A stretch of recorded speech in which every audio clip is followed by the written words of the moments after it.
یہ میرا ہمزاد کے سیزن 2 کی اگلی قسط ہے۔ اگر آپ نے سیزن 1 نہیں دیکھا اور آپ کو نہیں پتا کہ ہمزاد کو شیخ کرامت نے کیسے قابو کیا اور قابو کر کے کیا کیا کام کروائے اور کیا کیا حاصل کرا، تو ڈسکرپشن میں آپ کو سیزن 1 اور سیزن 2 دونوں کی پلے لسٹ کا لنک مل جائے گا۔ آئیے میرا ہمزاد سیزن 2 کی اگلی قسط کی طرف چلتے ہیں۔ میں اس وقت اپنے کمرے میں تنہا تھا اور ارشاد علی سے کہہ چکا تھا کہ اب جب تک میں خود اسے نہ بلاؤں وہ نہ آئے۔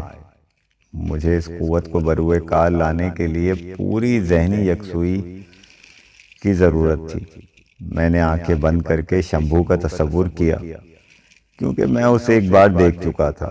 مجھے شدید حیرت ہوئی جب کافی دیر تک میرے صفحۂ ذہن پر شمبھو کا چہرہ نہ ابھرا۔ میں نے آنکھیں کھول دیں۔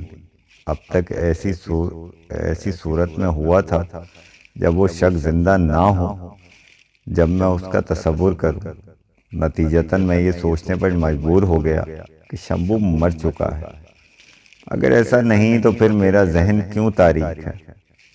یہ بھی تو ممکن ہے کہ توجہ اور رابطے کے درمیان شمبھو کا سحر آڑے آ گیا ہو۔ میرے ذہن میں ایک نئے خیال نے جنم لیا اور پھر یہ خیال پختہ ہوتا چلا گیا۔ میرا ذہن شمبھو کی موت کو قبول کرنے پر آمادہ نہیں تھا۔ میں بہت دیر اس مسئلے کا حل تلاش کرتا رہا اور آخر کار ایک راہ نکل ہی آئی۔ میں اس نتیجے پر پہنچا کہ اگر واقعی ایسا ہی ہے جو خیال میرے ذہن میں آیا ہے تو شمبھو اپنی حد تک مجھ سے بچ سکتا ہے، مگر سریتا سے ذہنی رابطہ قائم کرنے میں حرج نہیں ہو سکتا۔ جہاں سریتا ہوتی وہیں شمبھو بھی ہوتا۔ اس طرح گویا میں سریتا کے ذریعے شمبھو تک پہنچ سکتا ہوں۔ پھر کچھ ہی دیر کے بعد میں دوبارہ آنکھیں بند کیے اپنے تصور کی قوت کو آزما رہا تھا۔ اس مرتبہ میری توجہ کا مرکز سریتا تھی۔ چند ہی لمحے بعد مجھے اپنی کوشش میں کامیابی ہو گئی۔ سریتا کے حسین چہرے نے میرے ذہن کو روشن کر دیا۔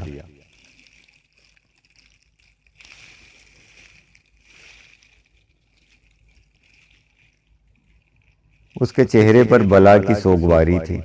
بال کھلے ہوئے تھے اور آنکھیں سوئی سوئی سی تھیں۔ وہ اس حال میں تھی جس میں آخری بار میں نے اسے دیکھا تھا۔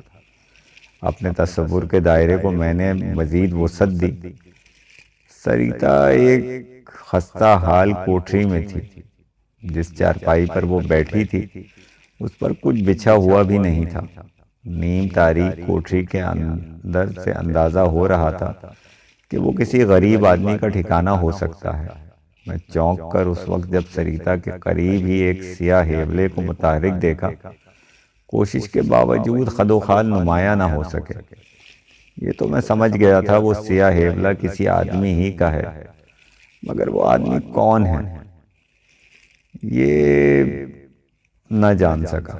سریتا کے چہرے سے یہ معلوم ہو رہا تھا جیسے وہ کچھ سن رہی ہو۔ شاید وہ سیاہ ہیولے کا مالک اس سے کچھ کہہ رہا تھا، گویا کہ سریتا کی نظریں اس کی طرف تھیں، لیکن مجھے کچھ سنائی نہیں دے رہا تھا۔ یہ امر میرے لیے تعجب خیز تھا۔ اب سے پہلے ایسا بھی نہیں ہوا تھا۔ اپنے تصور کی قوت کو بروئے کار لا کر میں واضح طور پر سب کچھ دیکھ اور سن سکتا تھا۔ اسی وقت سریتا کے لبوں کو جنبش ہوئی اور میں نے اس کی آواز سنی، کب تک؟ آخر کب تک تم صاحب جی سے بچ سکتے ہو؟ ایک دن آئے گا کہ صاحب جی، میرے صاحب جی تمہیں۔ سریتا کا جملہ ادھورا رہ گیا۔ کیوں؟ میں یہ فوری طور پر نہ سمجھ سکا۔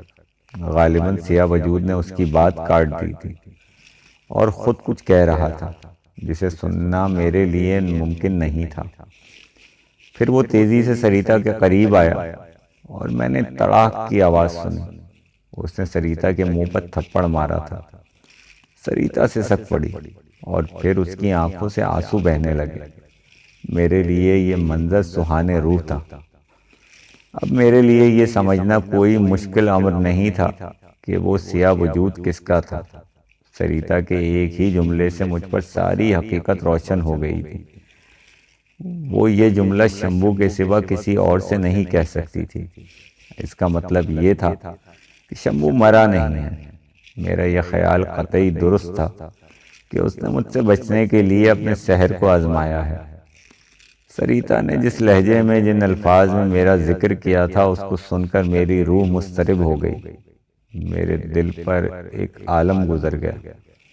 میرے صاحب جی، یہ الفاظ بار بار میری سماعت میں گونجنے لگے، اور ان کا نتیجہ یہ ہوا کہ ذہنی یکسوئی برقرار نہ رہ سکی اور میرے تصور کا سلسلہ منقطع ہو گیا۔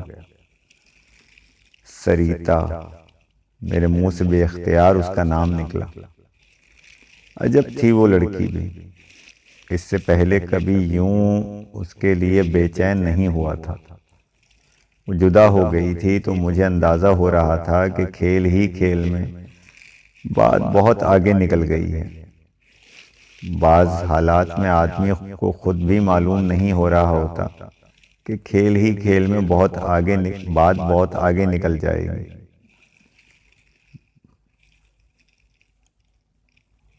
اس کے دل کے لیے کتنی جگہ، وہ اس کے دل میں کتنی جگہ بنا لے گی۔ ان حالات میں بھلا مجھ سے کس طرح صبر ہوتا۔ میں نے فوراً ہی حمزاد کو طلب کیا۔ آپ کچھ پریشان معلوم ہو رہے ہیں۔ حمزاد آتے ہی بولا، کیا حکم ہے؟ سریتا جہاں بھی ہے اسے فوراً یہاں لے آؤ۔ میں نے اسے حکم دیا۔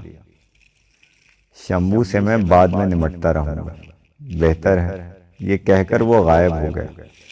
حمزاد کے لیے وقت اور فاصلے بے معنی تھے، اور اس بھری پوری دنیا میں کسی کو تلاش کرنا بھی کوئی مشکل کام نہ تھا۔ اس کی قوتوں کا میں اندازہ لگا چکا تھا۔ کسی وجود کو سمجھنے کے لیے 100 سال کا عرصہ بہت ہے۔ وہ 100 سال سے میرے ساتھ تھا، پھر بھلا میں اسے نہ سمجھتا تو کون سمجھتا؟ ہاں، مہاپارا کے سلسلے میں وقتی طور پر وہ ضرور بے بس ہو گیا تھا، اور اس کی وجہ تھی مہاپارا خود پراسرار قوتوں کی مالک تھی۔ خطرہ مجھے شمبو کی طرف سے بھی تھا، مگر اس قدر نہیں تھا۔ پھر بھی حمزاد کے رخصت ہوتے ہی میں نے اپنے تصور کی قوت کو متحرک کیا۔ اب میری آنکھوں کے سامنے پھر وہی منظر تھا، وہی کوٹری تھی، لیکن اب سریتا نے اپنی آنکھوں سے آنسو پوچھ لیے تھے۔ شمبو سیاہ وجود کی صورت میں اب تک کوٹری میں موجود تھا۔ چاند کی دیوی، سریتا یہ کہہ کر ہذیانی انداز میں ہنسی۔ وہ غالباً شمبو کی کسی بات کا جواب میں کچھ کہہ رہی تھی۔ چاند کی دیوی نے تجھے نئی قوتیں بخش دی ہیں۔ مجھے تیری اس بکواس پر قطعی یقین نہیں۔ تو کہتا ہے میرے صاحب جی کے پاس بڑی قوتیں ہیں، مگر وہ تیری قوتوں کے آگے ہیچ ہیں۔ تو پھر مجھے معلوم ہو جائے گا کہ کون زیادہ طاقتور ہے، تو میرے صاحب جی۔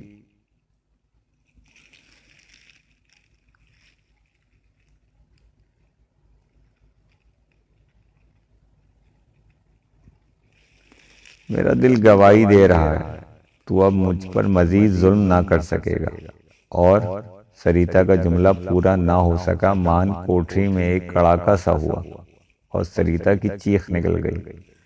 شمبو کا سیاہ وجود جو دوسرے ہی لمحے وہاں سے غائب ہو چکا تھا، اس کے ساتھ سارے منظر پر ہلکی سی دھند سی پھیل گئی۔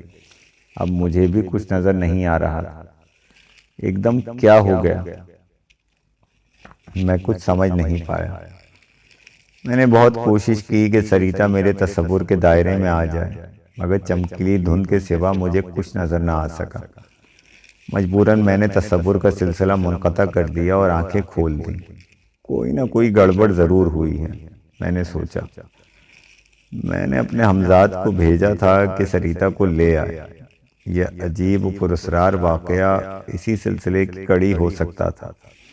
میں نے ابھی چند لمحے پہلے سریتا کے جو چند جملے سنے تھے وہ میرے نزدیک بہت اہم تھے۔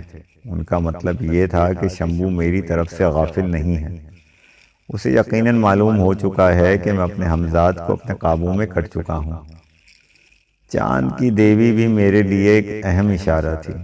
اس وقت میری سماعت میں ماپارا کے کہے ہوئے الفاظ گونج رہے تھے، اس نے آخری ملاقات میں مجھ سے کچھ کہا تھا، اس کے معنی اب کھلتے جا رہے تھے۔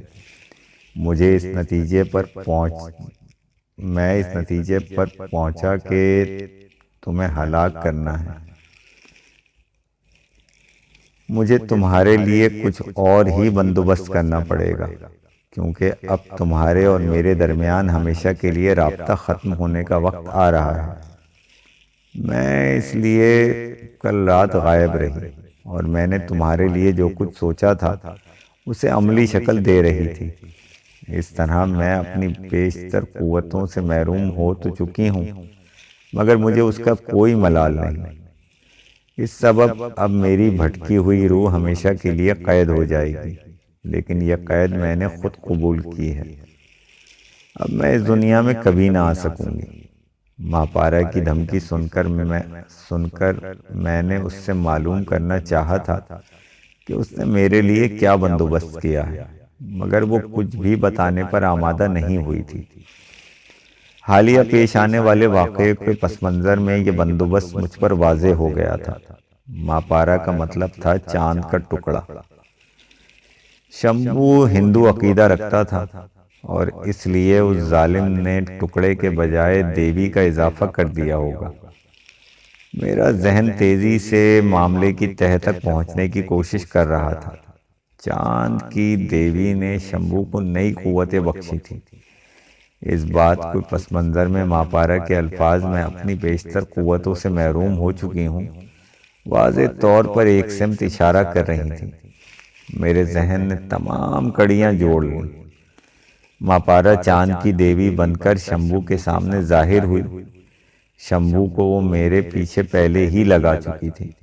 پھر اس کی بھٹکتی ہوئی روح نے دنیا سے جاتے جاتے اپنی بہت سی قوتیں شمبو کو بخش دیں۔ شمبو اور میرے درمیان مارکا آرائی پہلے سے ہی شروع ہو چکی تھی۔ ماپارا نے اس موقع سے فائدہ اٹھایا اور گویا اپنی جگہ شمبو کو دے دی۔ ظاہر ہے کہ اب شمبو آسانی سے میرے ہاتھ آنے والا نہیں تھا۔ سریتا میرے اور اس کے دونوں کے درمیان انا کا مسئلہ بن گئی تھی۔ اگر میں صحیح نتائج اخذ کرنے میں غلطی نہیں کرتا تو میرے ہمزاد کو ناکام ہی لوٹنا چاہیے تھا۔ اس کے باوجود میں نے امید کا دامن ہاتھ سے نہ چھوڑا، کیونکہ ہمزاد آسانی سے اپنی شکست ماننے والا نہیں تھا۔ میں فیصلہ کر چکا تھا کہ چاہے مجھے کتنے ہی عذابوں سے کیوں نہ گزرنا پڑے، میں شمبو کا پیچھا نہیں چھوڑوں گا۔ سریتا کو اس کے چنگل سے نکال کر رہوں گا۔ میں نے پہلے سوچا تھا کہ اپنے ہمزاد کو قابو کر لیا تو سارے دکھ دور ہو جائیں گے۔ شمبو میرے سامنے ناک رگڑے گا، لیکن اب یہ دکھ دور ہوتا نظر نہیں آ رہا تھا۔ ماپارا میرا ٹھیک ٹھاک ہی بندوبست کر گئی تھی۔ آخر تھی نا استاد، اس سے اور کیا توقع کی جا سکتی تھی۔ اب تک میرا تجربہ یہ تھا کہ جذبات معاملات کو بگاڑ دیتے ہیں، اور یہ مسئلہ بھی جذباتی تھا، اس لیے بگاڑ پیدا ہو جانا کی کوئی بعید نہ تھی۔ جذبات سے قطع نظر اس مسئلے کو عقلی سطح پر سوچنے کی ضرورت ہے۔ میں نے سوچا اس وقت کوئی راہ نکل سکتی ہے۔ میں اسی لیے اپنے ذہن کو پرسکون رکھنے کی کوشش کرنے لگا کہ جذبات ذہن پر غالب آ جاتے ہیں اور کچھ سوچنے نہیں دیتے۔ اسی دوران میں ہمزاد کی واپسی ہو گئی۔ میں پہلے ہی اپنے دل کو سمجھا چکا تھا، اس لیے ہمزاد کو تنہا دیکھ کر مجھے کوئی حیرت نہیں ہوئی۔ وہ سریتا کو اپنے ساتھ نہیں لا سکا تھا۔ میرے ہونٹوں پر مسکراہٹ دیکھ کر ہمزاد کو یقیناً حیرت ہوئی تھی۔ جب وہ آیا تھا تو اس کے چہرے پر شرمندگی کے آثار تھے، جن میں اب حیرت کا اضافہ ہو گیا تھا۔ میں تم سے یہ نہیں پوچھوں گا کہ سریتا کو کیوں نہیں لا سکے، میں پرسکون آواز میں پھر بولا۔ مجھے صرف یہ بتاؤ کہ تم پر کیا گزری۔ مختصر تو یہ کہ شمبو مجھ سے بچ کر نکل گیا، اور سریتا، اسے بھی وہ اپنے ساتھ لے گیا۔ کہاں؟ وہ ڈھاکہ کی طرف گیا۔ تھا کہاں وہ؟ میں سوال پر سوال کیے جا رہا تھا اور وہ جواب دے رہا تھا۔ ڈھاکہ کے ہی ایک نوائی بستی نارائن گنج میں، حمزاد نے بتا دیا۔ ڈھاکہ سے تقریباً 14 میل دور۔ تم نے یقیناً کوشش کی ہوگی کہ اسے روک سکوں۔ یہ کہہ کر میں نے اپنے تصور کی قوت سے جو کچھ دیکھا تھا اسے بتا دیا۔ پھر دریافت کیا وہ بجلی کا کڑاکا کیا تھا۔ شمبو نے اس مکان کے گرد حصار کھینچ رکھا تھا۔ میرا وجود اس سے ٹکرایا اور وہ آواز ہوئی۔ اس سے شمبو خطرے سے باخبر ہو گیا۔ حمزاد نے جواب دیا، پھر میں اپنی قوتوں سے کام لے کر اور بالآخر اس حصار کو توڑ کر اندر پہنچ گیا، مگر اس وقت تک وہ اپنی اور سریتا کی مدافعت کا بندوبست کر چکا تھا۔ اس مکان میں مجھے چمکیلی دھند کے سوا کچھ نظر نہ آیا، جیسا کہ آپ نے بھی بتا دیا۔ پھر میں وہاں سے نکل آیا اور اثر نو سے تلاش کرنے لگا۔ کافی جستجو کے بعد معلوم ہوا کہ شمبو مجھے وہاں پھنسا کر سریتا کو ساتھ لے کر ڈھاکہ کی طرف جا رہا ہے۔ میں نے اس کا تعاقب کیا اور جلد ہی اس تک پہنچ گیا۔ وہ سریتا کا ہاتھ تھامے ایک پگڈنڈی پہ چلا جا رہا تھا۔ سریتا اور اس کے گرد ایک چمکیلا غبار رقص کر رہا تھا۔ میں نے اس چمکیلے غبار کو عبور کرنا چاہا لیکن ممکن نہ ہوا۔ پھر میں نے یہ کوشش کی کہ اس سے آگے بڑھ کر روک سکوں، اور اس چمکیلے غبار کو دیکھ کر کیا سمجھے تم؟ میں درمیان میں بول اٹھا، اسے دیکھ کر کچھ یاد آیا تمہیں؟ جی ہاں۔ کون؟ ماپارا، آپ کی دشمن جاں۔ پھر میں نے جو نتائج اخذ کیے تھے ان سے حمزاد کو بھی آگاہ کر دیا۔ پھر بہت سکون کے ساتھ کہا، ابھی وہ صرف اپنا بچاؤ کر رہا ہے، مگر موقع ملنے پر حملہ بھی کر سکتا ہے۔ تمہیں اس نقطے کو فراموش نہیں کرنا۔ میں سمجھتا ہوں، اس نے جواب دیا۔ اب آپ حکم دیں کیا کیا جائے؟ اس معاملے میں جلد بازی کی ضرورت نہیں، میں بولا۔ ہاں، چوکنا رہنے کی ضرورت ہے۔ تم اس کی طرف سے غافل نہ رہنا۔ آئندہ کے لیے کیا لائے عمل اختیار کرنا ہے یہ میں تمہیں سوچ کر بتاؤں گا۔ دراصل میں نے جو نتائج اخذ کیے تھے ان کی تصدیق کرنا چاہتا تھا۔ اب ہر بات کھل کر سامنے آ گئی تھی۔ کوئی نہ کوئی راہ نکل ہی آئی تھی۔ اب تم جا سکتے ہو۔ حمزاد رخصت ہو گیا۔ میں اثر نو مسئلے کا جائزہ لینے لگا۔ میں اس نتیجے پر پہنچا کہ شمبو سے نمٹنے کے لیے مجھے بہرحال ایک نہ ایک دن چٹاگام کو خیر بات کہنا ہی پڑے گا۔ ماپارا کو زیر دام لانے کے لیے بھی مجھے دربدر کی خاک چھاننا پڑی تھی، لیکن اس دوران میں مجھ سے ایک غلطی ضرور ہوئی تھی۔ میں نے عقل پر جذبات کو ترجیح دی تھی، جس کے نتائج اچھے نہیں ہوئے تھے۔ میری زندگی کا ایک حصہ بڑے عذابوں میں گزرا تھا۔ اب میں اس غلطی کو دہرانا نہیں چاہتا تھا۔ خدا نے زندگی ایسی نعمت اس لیے عطا نہیں کی کہ میں اسے یوں رائیگاں کرتا۔ میں نے اپنی حیات نو کے لیے جو خواب دیکھے تھے انہیں ہر قیمت پر ہر حال میں پورا کرنا چاہتا تھا، ورنہ زندگی کا حاصل ہی کیا؟ یوں تو سبھی زندگی بسر کر لیتے ہیں اور ایک دن وہ خاک ہو جاتے ہیں۔ کوئی حسرت، کوئی امنگ، کوئی آرزو، کوئی خواب، کچھ تو ہو۔ زندگی سے لذت کشید کرنے کے جائز راستے بھی تو ہیں۔ میں انہی خیالوں میں کھویا ہوا تھا کہ عصر کی اذان کا وقت ہو گیا۔ میں نے اٹھ کر وضو کیا، پھر نماز پڑھ کر میرا ذہن مزید پرسکون ہو گیا۔ نماز پڑھ کر چائے پینے کے دوران میں نے غور کیا کہ چٹاگام چھوڑنے میں کیا کیا چیزیں مانے ہیں۔ میں بغیر اچھی طرح سوچے سمجھے اب کوئی قدم نہیں اٹھانا چاہتا تھا، اور بعد میں میرے لیے کوئی مسئلہ پیدا ہو جائے۔ عدالت میں 3 کیس تھے جن میں میری موجودگی ضروری تھی۔ ان میں سے ایک کیس تو آج ہی تقریباً ختم ہو چکا تھا۔ نصیر الدین نے مجھ پر جو دعویٰ کیا تھا وہ خود ہی واپس لے لیتا، کیونکہ اب میرے خلاف اس کے پاس کچھ بھی نہیں تھا۔ میرے پاس جو معاہدے کی نقل تھی اسے بھی میں ضائع کرنے کا فیصلہ کر چکا تھا۔ دوسرا کیس بلدیہ چٹاگام کا تھا۔ میں نے عدالت میں ری اسسمنٹ کی درخواست دائر کر دی تھی، مگر اب چاہے روپوں میں دلچسپی نہ ہو، کیس بہرحال زیر سماعت تھا، اور میرے وکیل نے اس کیس میں روپوں میں دلچسپی ہو یا نہ ہو، کیس بہرحال زیر سماعت تھا، اور میرے وکیل نے اس کیس میں بھی آگے کی تاریخ لے لی تھی۔ میرے نزدیک یہ معاملہ بھی نمٹانا ضروری تھا۔ کس طرح؟ یہ مشورہ مجھے میرا وکیل ہی دے سکتا تھا۔ تیسرا کیس ملک فیروز الدین کا تھا، دراصل پولیس کیس تھا۔ مجھے اس میں بھی حاضری ضروری دینی تھی۔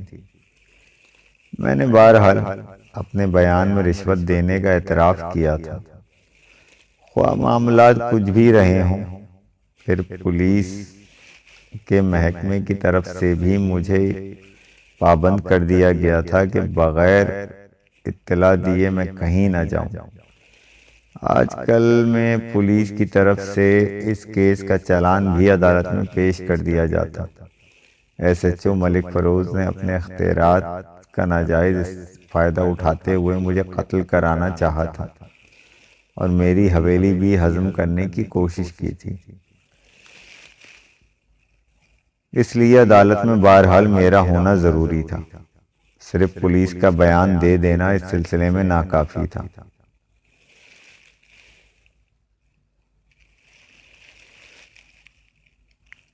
اول یہ کہ کیس موجود تھا، دوم یہ کہ اس کیس سے جلد از جلد جان چھڑانے کے لیے میں حمزاد کی مدد لے سکتا تھا۔